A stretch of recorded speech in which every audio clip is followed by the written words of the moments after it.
Selamat pagi, kami dari kelompok kalkulus 2.9 dengan dosennya Ibu Dedelia Zariatin. Dan kami di sini akan membahas tentang aplikasi dari turunan, yaitu differentials and approximation. Sebelumnya, saya akan perkenalkan diri saya terlebih dahulu.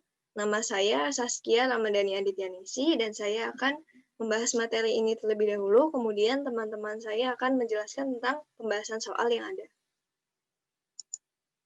Oke, apa itu diferensial? Diferensial itu adalah perubahan nilai suatu fungsi berdasarkan perubahan input nilainya. Nah, untuk memperjelas ada gambar berikut. Nah, ini awalnya itu adalah inputnya itu X0, dimasukkan ke dalam fx, menghasilkan Y0. Ini adalah titik X0, Y0. Nah, ketika X0 itu berubah, X0 ditambah delta X. Nah, ini adalah delta X ya, perubahan dari X0 ke X0 plus delta X. Nah, inilah yang namanya delta X. Ini ya, ada di atas. Nah, keterangannya adalah delta X adalah perubahan nilai X dari X0 ke X0 plus delta X. Nah, delta X ini juga bisa disebut sebagai dx. Ini perlu diingat ya. Oke. Nah, kita lanjut ke pengertian delta Y. Apa itu delta Y? Delta Y adalah perubahan nilai Y sama dengan f x0 plus delta x min fx. Nah, jadi ketika input awalnya itu x0, maka akan menghasilkan y0.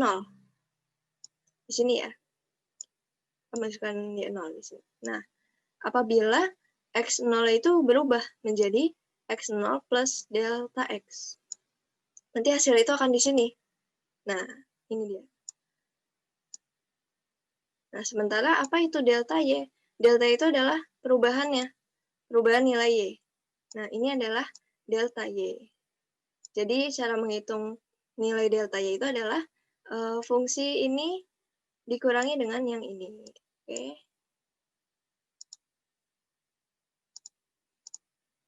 Ya, kita lanjut. Masih dalam grafik yang sama, berikut ada penjelasannya. Karena fx terdiferensiasikan, maka muncullah seperti ini. Ini adalah turunan ya. Nah, apabila x itu memiliki nilai yang kecil, delta x itu memiliki nilai yang kecil, maka akan menjadi seperti ini. Nah, yang dimaksud delta x itu memiliki nilai yang kecil itu, maksudnya adalah umpamanya x0 itu adalah 9. Kemudian, dia berubah menjadi 9,5.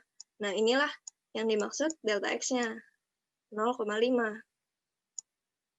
Selisihnya sedikit dari x yang sudah di x0 yang sudah dirubah sebelum x0-nya berubah.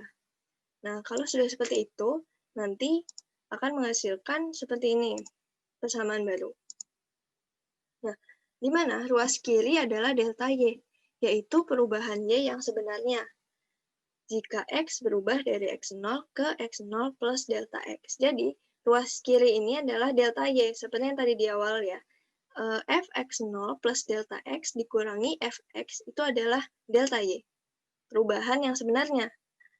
Nah, sementara ruas kanan itu adalah dy, yaitu aproksimasi terhadap nilai delta Y. Nah, maksudnya lambang ini adalah mendekati. Jadi, fx0 plus delta x min fx0 atau delta y mendekati dy. Atau delta x dikali f aksen x0. Nah, jadi ruas kanan ini adalah dy. dy adalah pendekatan terhadap nilai delta y. Nah, ini ya, dy mendekati nilai delta y. Nah, apa maksudnya?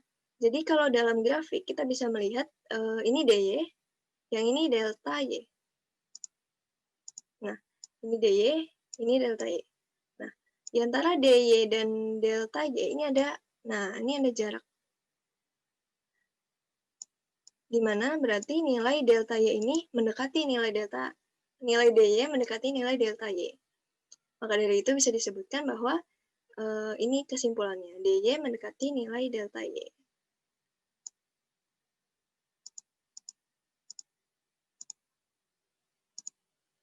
Nah, Ini ada suatu bahasan tentang derivatif dan diferensial itu berbeda. Di mana derivatif itu bentuknya dy dx sama dengan f aksen x. Sementara diferensial itu bentuknya dy sama dengan. Jadi ini perbedaan bentuknya ya. Yang akan kita bahas lebih lanjut itu adalah yang diferensial ini, yang dy sama dengan f aksen x dikali dx. Ini perlu diingat bahwa penulisan derivatif dan diferensial itu berbeda. Nah, ini adalah untuk membedakan derivatif dan diferensial. Kalau ini kita turunkan dy per dx sama dengan 3x kuadrat min 3. Ini adalah penulisan derivatifnya. Sementara kalau kita mau menulis diferensial, nah, oke, dy sama dengan 3x kuadrat min 3. Kita beri kurung dx. Nah, ini ya, ini adalah derivatif, yang ini adalah diferensial. Ini untuk membedakan dari kedua hal tersebut. Kita lanjut ke approximation. Nah, berdasarkan gambar di samping, pertambahan delta X menghasilkan pertambahan delta Y di dalam Y. Benar ya? Jadi, ketika tadi yang dibahas, ada pertambahan delta X untuk dimasukkan ke dalam fungsi, maka nanti Y-nya itu akan berubah nilainya sebanyak delta Y. Yang mana nilai dy mendekati nilai delta Y. Nah, sudah dijelaskan tadi kalau dy ini nilainya mendekati nilai delta Y, atau dy is a good approximation to y. Nah, sehingga nilai fx plus delta x adalah fx plus delta x mendekati fx plus dy. Nah, ini adalah nilai fx plus delta x. Jadi, nilai ini, fx plus delta x, itu bisa juga diambil dari penjumlahan fx plus dy. Artinya, fx plus dy nilainya mendekati fx plus delta x. Nah, apa sih dy itu? Dy itu adalah f aksen x dikali delta x. Seperti tadi ya, cara mencari diferensial dy sama dengan f aksen x kali dx. Nah, ini kalau kita bingung, dy itu apa sih? Dy itu adalah diferensial yang penulisannya seperti ini. Nah, tadi di awal sudah dijelaskan bahwa ini dari x ke x plus delta x, ini adalah ada jarak yaitu delta x. Nah, delta x itu sama dengan dx. Tadi sudah ada di awal dx. Nah, berarti bisa diganti dx ini sebagai delta x. Nah, itulah kenapa akhirnya bisa menjadi seperti yang di dalam kotak rumus ini. Nah, dy-nya itu berasal dari sini. Oke, jadi inilah untuk mencari nilai pendekatannya terhadap fx plus delta x. Ini akan digunakan nanti di dalam soal. Kita lanjut. Nah, estimating error. Jadi di sini ada contoh kasus ya. Seorang peneliti mengukur variabel x yang bernilai x0 dengan galat atau error berukuran plus minus delta x. Nilai x0 digunakan untuk menghitung y0. Galat dalam x mempengaruhi nilai y0. Nah, seberapa buruk? Jadi, dengan menggunakan prinsip aproksimasi dan diferensial ini, kita bisa menentukan seberapa buruk sih kegalatan dari sebuah x terhadap hasilnya. Kita bisa menggunakan rumus yang tadi. Nah, di sini ada sebuah contoh dalam menghitung galat atau error tadi ya, relative error. Nah, ada sebuah kubus ya, dengan rusuknya itu 11,4. Rusuk ini adalah X. Nah, rusuk ini adalah X. Sementara galat yang mungkin adalah 0,05 X. 0,05 cm, maaf. 0,5 cm itu bisa kita jadikan dx.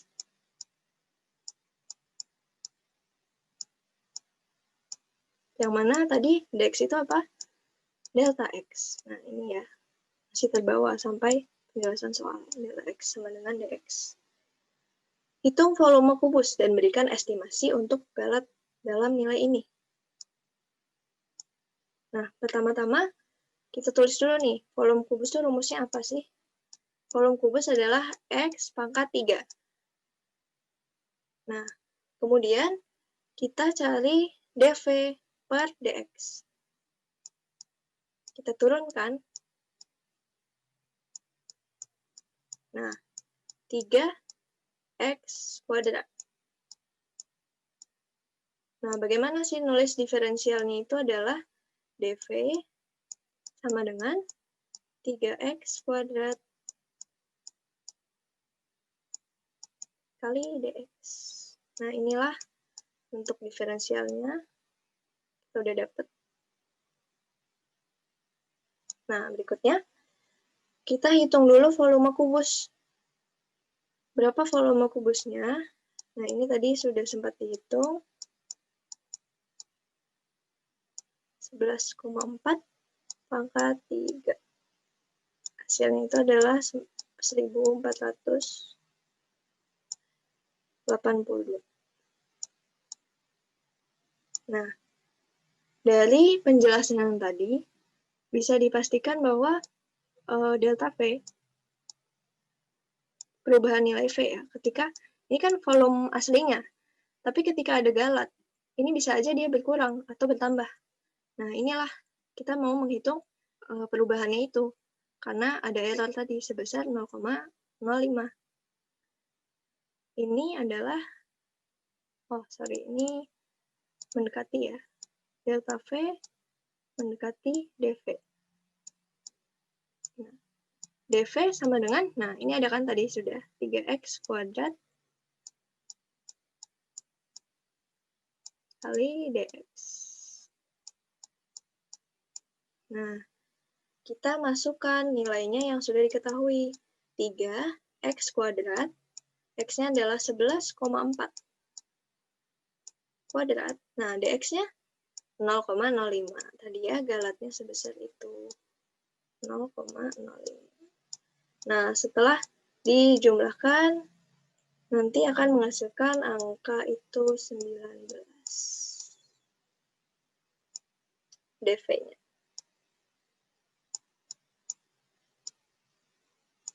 Nah, berarti kita tulis lagi di sini perubahan volume mendekati 19.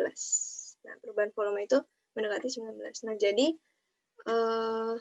volume kubusnya nih setelah ada kegalatan ini, ada galatnya ini, nanti bisa jadi dia 1482 plus minus. Bisa berkurang, bisa bertambah. 19 cm kubik. Nah, ini dia. Nanti volume akhirnya itu bisa jadi segini. Karena ada kegalat tadi itu, ada error. Nah, ini adalah mutlaknya. Ini adalah galat mutlak. Bagaimana dengan galat relatif? Nah, biasanya kita menghitung galat ini dipersenkan. Cara menghitungnya adalah perubahan volume per V. Yang mana ini nilainya mendekati dV per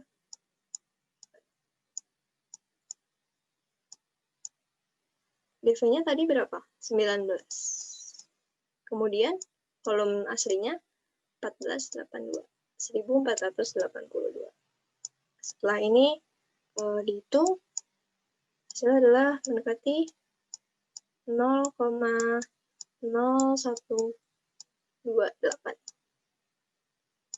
Nah, ini juga bisa dijadikan persen. 1,8.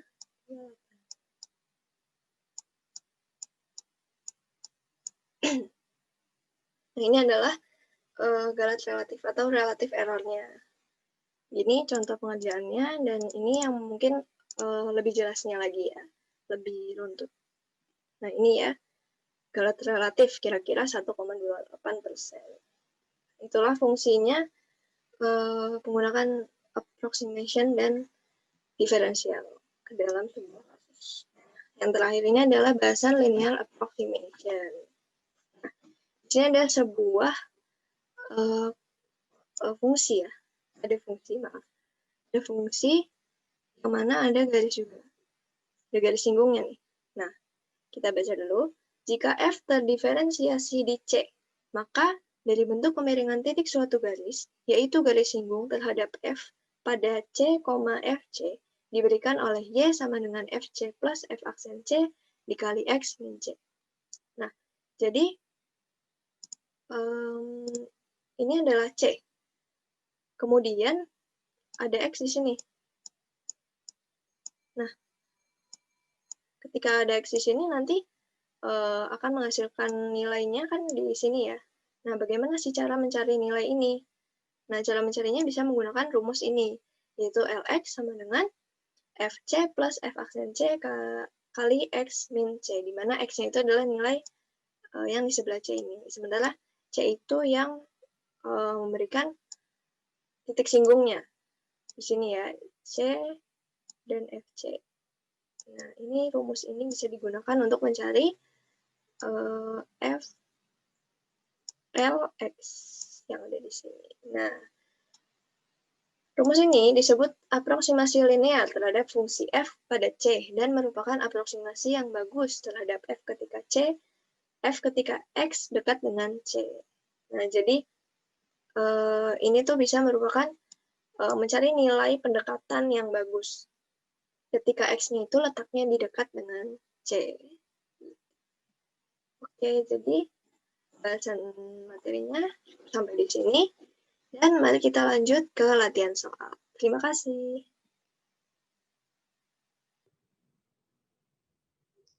Oke, jadi di sini saya akan menjelaskan contoh soal nomor 1. Soalnya itu gunakan diferensial untuk mengaproksimasi akar 400,5. Langsung ke pembahasan. Rumus aproksimasi yaitu fx tambah delta x hampir mendekati fx tambah dy sama dengan fx tambah f aksen x kali delta y. Nah, karena soalnya akar 400,5.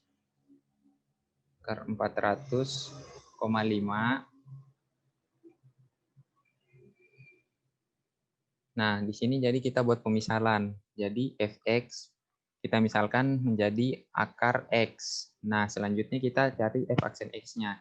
Jadi kita turunkan menjadi f aksen x sama dengan x pangkat 1/2 sama dengan 1/2x pangkat 1/2 kurang 1 menghasilkan 1/2x pangkat minus 1/2.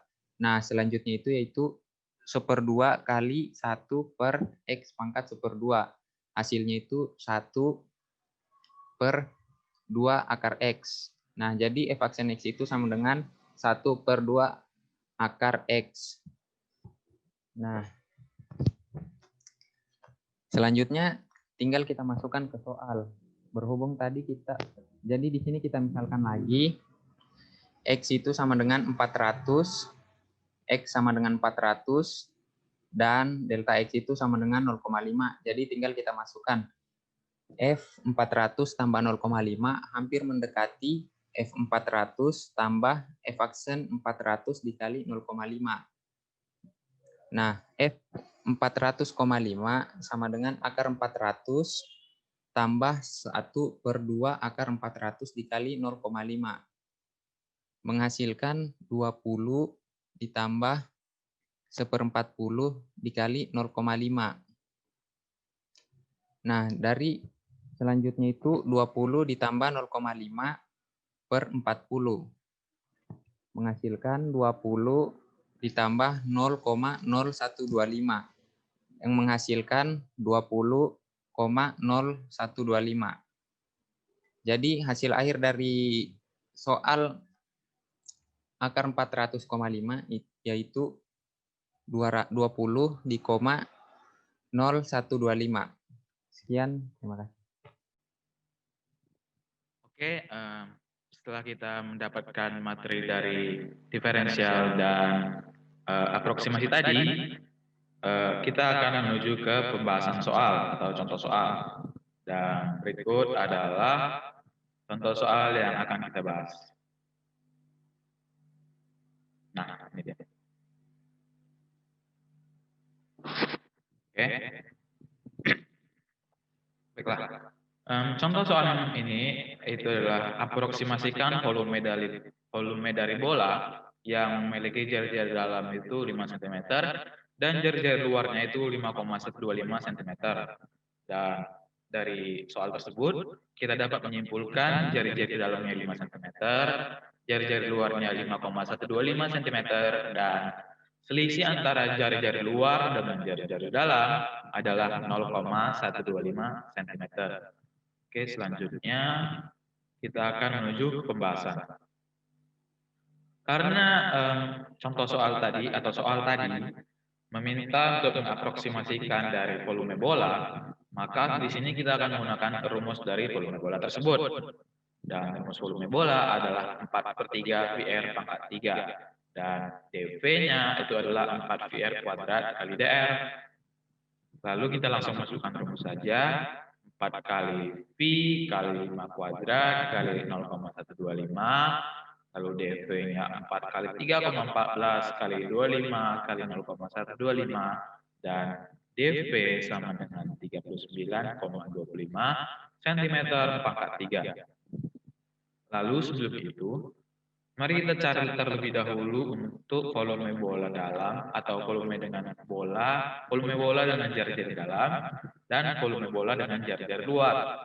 Baiklah, untuk volume bola jari-jari dalam, V sama dengan 4/3 VR pangkat 3. Lalu V sama dengan 4/3 V kali 5 kali 5 kali 5 dan V sama dengan 4/3 kali 3,14 kali 125. V sama dengan 523,34 cm pangkat 3. Lalu kita menuju ke yang jari-jari luar atau outer radius. V sama dengan 4/3 VR pangkat 3. Lalu V sama dengan 4/3 V kali 5,125 kali 5,125 kali 5,125. Lalu V sama dengan 4/3 V atau 4/3 kali 3,14 dikalikan 134,61. Dan hasilnya P sama dengan 563,56 atau 56 cm pangkat 3. Dari data yang kita dapat, jika volume outer radius dikurangi volume inner radius, yaitu 563,56 cm pangkat 3 dan dikurangi 523,34 cm pangkat 3, terdapat hasilnya 40,22 cm pangkat 3. Jadi, dapat disimpulkan ketika kita mendapatkan absolute error yaitu 39,25 cm pangkat 3 tadi, dan jika diselisihkan dengan 40,22 cm pangkat 3 itu hasilnya sekitar 1,3, itu sangat mendekati, yang berarti hal tersebut menyimpulkan bahwa berdasarkan contoh, approximate can be used to measuring the difference or the increase nor the decrease of the object. Aproksimasi dapat digunakan untuk mengukur perubahan atau pertambahan maupun pengurangan dari sebuah objek. Lalu, untuk relative error dapat kita cari dengan cara absolute error dibagi dengan volume bola jari-jari dalam, itu volume dengan jari-jari 5. Itu hasilnya 39,25 dibagi 523,34 dikali 100%. Dan kita dapatkanlah relative errornya itu 7,999%. Nah, oke, sekian dari saya. Itu adalah kesimpulan dari saya berdasarkan contoh soal yang telah saya berikan. Oke, terima kasih. Contoh soal nomor 3. Carilah aproksimasi linear terhadap fungsi fx sama dengan x kuadrat cos x pada x sama dengan pi per 2. Baik, langsung saja itu kita dapat lihat di sini rumus umum dari aproksimasi linear adalah Lx sama dengan Fc tambah F aksen C X kurang C. Untuk mendapatkan F aksen C-nya itu, kita menggunakan F aksen X. Jadi, kita turunkan dari Fx-nya, dari X kuadrat cos X, kita turunkan jadi 2X cos X kurang X kuadrat sin X. Kemudian, di sini saya akan memberitahu bahwa X itu kira-kira hampir mendekati C. Sehingga nilai C itu kita dapat lihat dari sini, X kan itu sama dengan pi per 2. Sehingga C itu sama dengan pi per 2. Sehingga kita kasih masuk nilai C-nya ke sini. Jadi F pi per 2, F aksen pi per 2, tambah F aksen pi per 2, kali X kurang pi per 2. Kemudian kita kasih masuk nilai F-nya dan F aksennya. F tadi itu kan ini. Kan ini. Jadi kita kasih masuk ke sini, kita ganti X-nya jadi pi per 2, sehingga jadi pi per 2 kuadrat cos pi per 2. Ditambah, ini juga sama, kita ganti X-nya jadi pi per 2, jadi 2 pi per 2 cos pi per 2 kurang pi per 2 kuadrat sin pi per 2 kali X kurang pi per 2. Nah, kemudian kita ketahui itu bahwa cos pi per 2 itu sama dengan 0. Sehingga apapun ini kalau dikali itu pasti hasilnya sama dengan 0. Jadi kita kasih masuk ke sini 0, tambah, kan ini juga sama cos pi per 2, jadi itu hasilnya 0.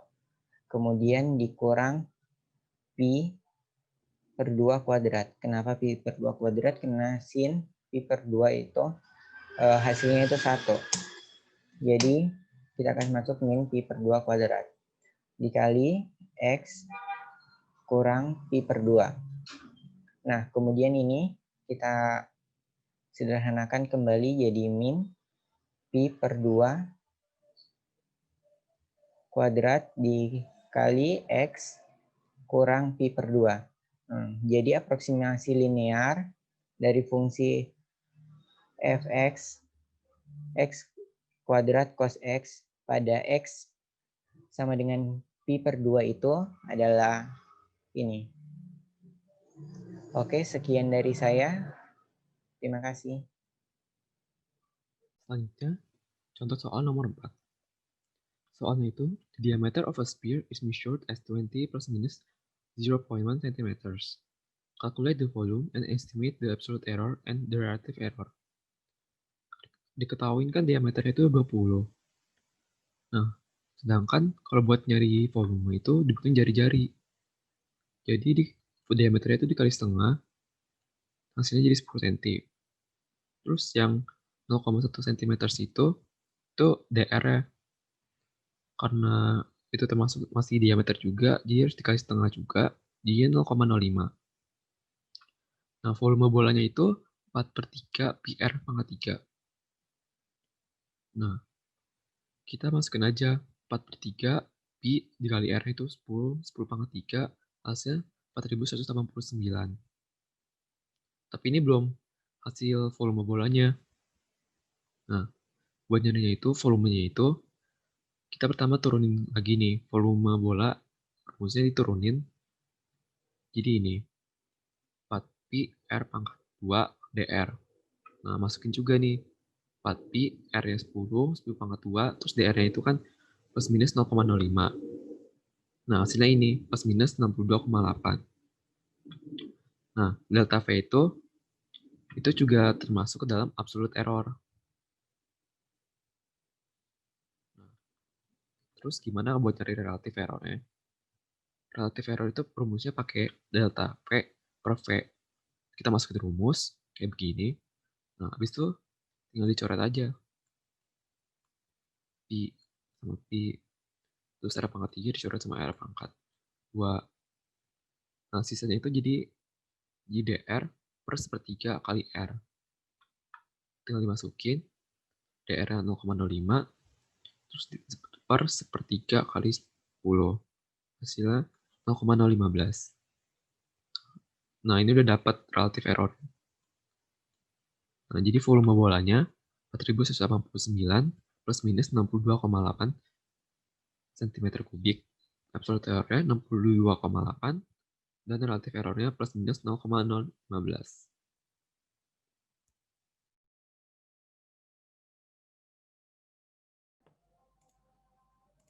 Yang berikutnya ada soal nomor 34. A conical cup 10 cm high and 8 cm wide at the top is filled with water to a depth of 9 cm. An ice cube 3 cm on a side is about to be dropped in. Use differentials to decide whether the cup will overflow. Caranya itu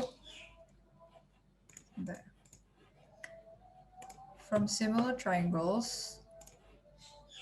Di sini dikatakan from similar triangles, berarti bisa kita gambar dulu gambar kerucutnya, kurang lebih seperti ini kan. Nah, kita ambil potongannya, itu segitiga. Seperti ini. Nah, similar triangles, di sini berarti 4 cm, di sini 10, yang di sini misalkan H. Dan ini ada R. Nah, kita mau cari R-nya. Kan karena the radius at height H is bla bla bla. Berarti kita pakai perbandingan R sama dengan 4/10 atau R per H sama dengan 4/10 yang akhirnya nanti jadi 2/5. Berarti R sama dengan 2/5H. Ya. Kemudian persamaan ini bisa langsung dimasukin ke rumus volume kerucut, yaitu V sama dengan 1/3 dikali 2/5, atau bisa kita langsung pangkatin jadi 4/25 H kuadrat dikali Pi kali H. Nah, itu hasilnya jadi 4/75 kali Pi H kubik. Kemudian dari persamaan ini bisa kita turunin jadi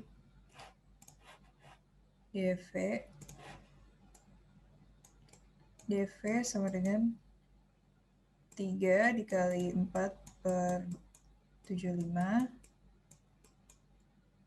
Pi H kuadrat. Ini coret jadi 25. Ini jangan lupa dikali DH. Nah, dari soal itu diketahui H-nya 10 cm. Nah, DH itu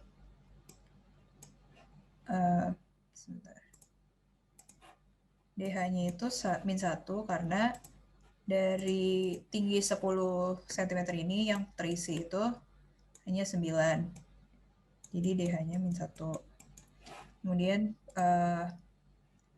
bisa dimasukin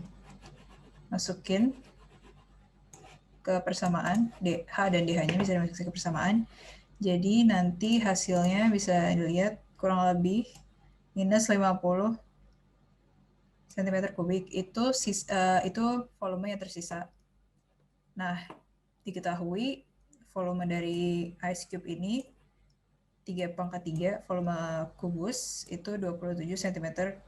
Jadi masih ada sisa untuk ice cube ini ada di dalam cup itu tanpa airnya harus overflow.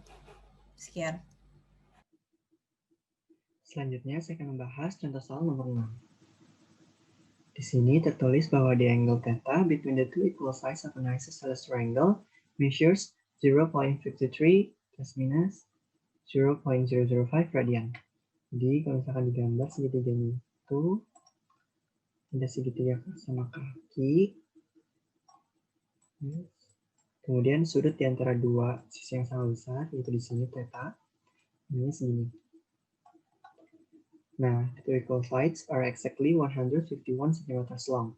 Jadi sisi yang ini sama sisi yang ini nilainya itu segini, 1 cm. Karena kedua sisi sama yang segitiga sama kaki. Kemudian yang ditanya adalah calculate the length of the third side with an estimate for the absolute error and the relative error. Jadi yang ditanya adalah panjang dari sisi yang ini.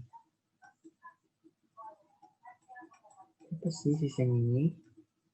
Oke, kita next ya. Oke, saya gambar lagi segitiganya. Jadi ada segitiga sama kaki. Kemudian saya theta, sudutnya ini sama besar ya. Nah, di sini kita anggap sebagai A, ini B, dan ini S. A-nya itu nilainya 150 cm, B 150 cm, kemudian θ-nya adalah 0,53 plus minus 0,005 radian. Kenapa sih ada plus minus 0,005 radian?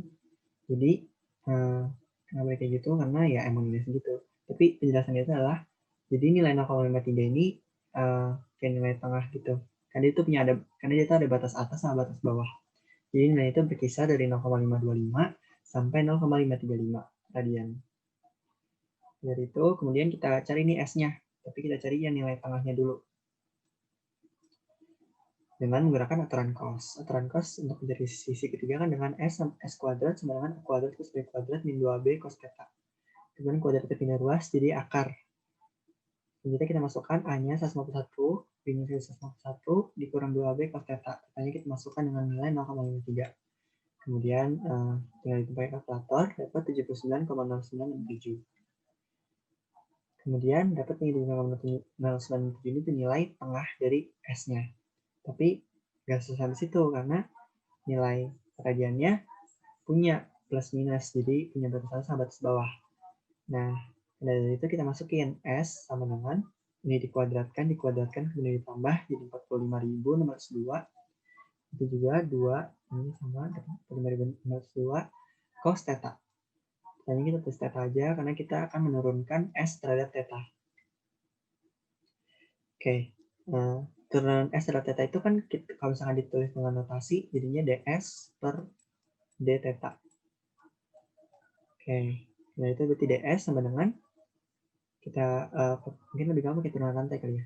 Karena ini akar jadi setengah di depan setengah dikali kita anggap misalkan ini keseluruhan jadinya misalkan kita anggap sebagai A. Kenapa kata setengah dikurang 1 jadi min setengah. Nah, supaya dia jadi positif kita pindahkan ke bawah. Jadi dikali 1 per A pangkat setengah. Yes, this is. Kemudian dikali sama turunan dari dalamnya, yaitu min 45.502. Udah, habis itu ini cos theta-nya kita turunin lagi jadi min sin theta. Karena min ketemu min jadinya plus. Jadi 45.000 plus 2 aja. Sin theta, d theta. D theta-nya dari mana sih? Nah, d theta itu kan ada di sini. Jadi kita anggap misalkan ds per d theta, misalkan kita anggap sebagai x. Nah, berarti kalau misalnya mau cari ds doang, berarti d theta-nya naik dong ke sini. Kali silang. Jadi, dapat x kali d theta. Betul. Kemudian, kita kerjakan. Jadi 45.602-nya kita bagi 2 jadi 22.801. Sin theta jadi pembilang. Kemudian sudah, lalu tetanya kita masukkan dengan nilai 0,53 karena nilai tengah ya, seperti saya bilang. Kemudian d theta-nya kita masukkan dengan 0,005. Kenapa sih d theta-nya bisa jadi 0,005? Kan 0,05 itu kan cuma perubahan nilai doang. Nah, seperti yang sudah dijelaskan oleh teman saya di materi juga di soal-soal sebelumnya, bahwa di aproksimasi dan diferensiasi nilai d nilai turunan itu bisa disamakan dengan nilai perubahan nilai. Jadi d theta itu bisa nilainya itu ibaratnya sama lah ya dengan delta theta. Nah, dari itu kita bisa masukin 0,05. Kemudian dikerjakan, dapat turunan S-nya, ds-nya itu sama dengan 0,729. Udah dapet nih nilai tengahnya sama absolute error-nya. Jadi kayak batas atas sama batas bawah yang tadi saya bilang. Kemudian kalau dapat, karena kan format penulisan jawaban itu adalah nilai sama dengan nilai tengah plus minus dari errornya. Jadi ini tuh buat mencari batas atas sama batas bawahnya. Jadi S senilai dengan 79,097 plus minus 0,729. Oke. Nah, di absolute error-nya is 0,79. Ini tuh dari yang itu plus minusnya, nilai plus minusnya. While the relative error-nya itu adalah dijadikan persen. Jadi 0,729 per 79,097. Jadi 92%.